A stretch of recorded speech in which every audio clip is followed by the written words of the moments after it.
Hi friends, അസ്സലാമലൈക്കും. എന്തൊക്കെയുണ്ട് വിശേഷം? എല്ലാവരും സുഖമായിട്ടിരിക്കുന്നു വിചാരിക്കുന്നു. അപ്പോൾ മീൻ ഇഷ്ടമല്ലാത്തവരായിട്ട് ആരെങ്കിലും ഉണ്ടോ? മലയാളികൾക്ക് മീൻ കഴിഞ്ഞിട്ടുള്ളൂ ബാക്കി എന്തല്ലേ. മീനില്ലാതെ ചോറ് കഴിക്കാൻ പറ്റാത്ത ഒരവസ്ഥയിലാണ് ഓരോ മലയാളികളും. ചോറിൻ്റെ കൂടെ ഒരു കഷ്ണം മീൻ അത് നിർബന്ധമാണ്. അപ്പോൾ ഇന്ന് കുറച്ച് ചെമ്പല്ലി മീൻ കിട്ടിയിട്ടുണ്ട് കേട്ടോ.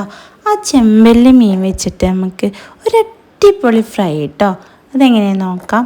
അപ്പോൾ അതിലേക്ക് നമുക്ക് കുറച്ച് ചെറിയുള്ളി വേണം കേട്ടോ. അപ്പോൾ കുറച്ച് ഒരു മിക്സിയുടെ ജാർ എടുത്തിട്ട് നമുക്ക് ചെറിയുള്ളി ഇട്ട് കൊടുക്കാം. പിന്നെ കുറച്ച് വെളുത്തുള്ളി ഇട്ട് കൊടുക്കാം. പിന്നെ ഒരു കഷ്ണം ഇഞ്ചി ഇട്ട് കൊടുക്കാം. പിന്നെ നമുക്ക് പച്ചമുളകോ, ഞാനിവിടെ അരിമുളകാണ് കേട്ടോ ഇടുന്നത്. അപ്പോൾ പച്ചമുളക് ആണെങ്കിൽ അതായാലും മതി. പിന്നെ കുറച്ച് കറിവേപ്പില, പിന്നെ മല്ലിയില കേട്ടോ. എനിക്കിവിടെ മല്ലിയില ഇല്ലാത്തതുകൊണ്ട് ഞാൻ ഈ ഒരു ലീഫാണ് ഇടുന്നത്. ഞങ്ങളിവിടെ ഇതിന് മല്ലിയില എന്ന് തന്നെ പറയാം. ശരിക്കും നെയ്മ് എനിക്കറിയില്ല. ഇവിടെ എല്ലാവരും അതിന് മല്ലിയില എന്നാണ് കേട്ടോ പറയുക.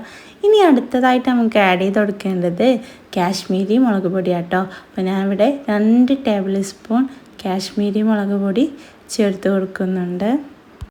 ഇനി നമുക്കിതിലേക്ക് ആഡ് ചെയ്യേണ്ടത് മഞ്ഞൾപ്പൊടിയാണ് കേട്ടോ. അപ്പോൾ കുറച്ച് മഞ്ഞൾപ്പൊടി ചേർത്ത് കൊടുക്കാം.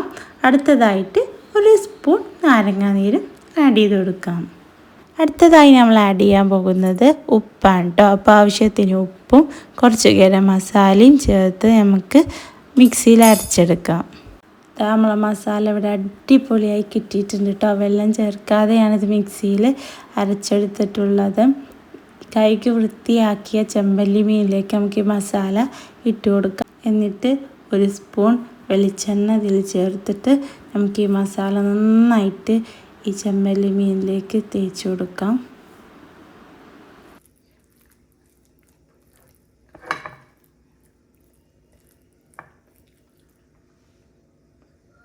അപ്പോൾ അത് നന്നായിട്ട് മസാലയൊക്കെ തേച്ച് പിടിപ്പിച്ചിട്ടുണ്ട് കേട്ടോ. ഇനി നമുക്കിത് കുറച്ച് നേരം റെസ്റ്റ് ചെയ്യാൻ വെക്കണം. അപ്പോൾ മസാലയ്ക്ക് നന്നായിട്ട് മീനിൽ പിടിക്കണം.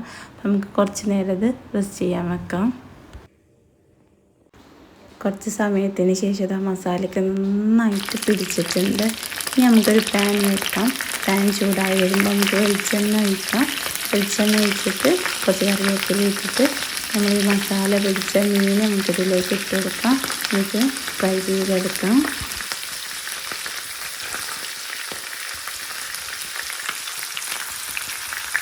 ഒരു ഭാഗം നന്നായിട്ട് ഫ്രൈ ചെയ്തിട്ടുണ്ട്. അപ്പോൾ നമുക്കിതൊന്ന് മറിച്ചിട്ട് കൊടുക്കാം.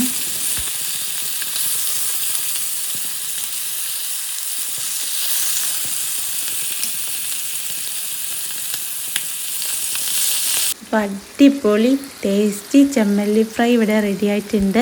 ചെമ്പല്ലി ഫ്രൈ ഇഷ്ടമില്ലാത്തവരായിട്ട് ആരും തന്നെ ഉണ്ടാവില്ല. അപ്പോൾ എൻ്റെ ഈ കുഞ്ഞു വീഡിയോ നിങ്ങൾക്ക് ഇഷ്ടപ്പെട്ടാൽ ലൈക്ക് ചെയ്യുക, ഷെയർ ചെയ്യുക, കമൻറ്റ് ചെയ്യുക. സബ്സ്ക്രൈബ് ചെയ്യാതെയാണ് നിങ്ങൾ കാണുന്നതെങ്കിൽ സബ്സ്ക്രൈബ് ചെയ്യുക. Thank you for watching.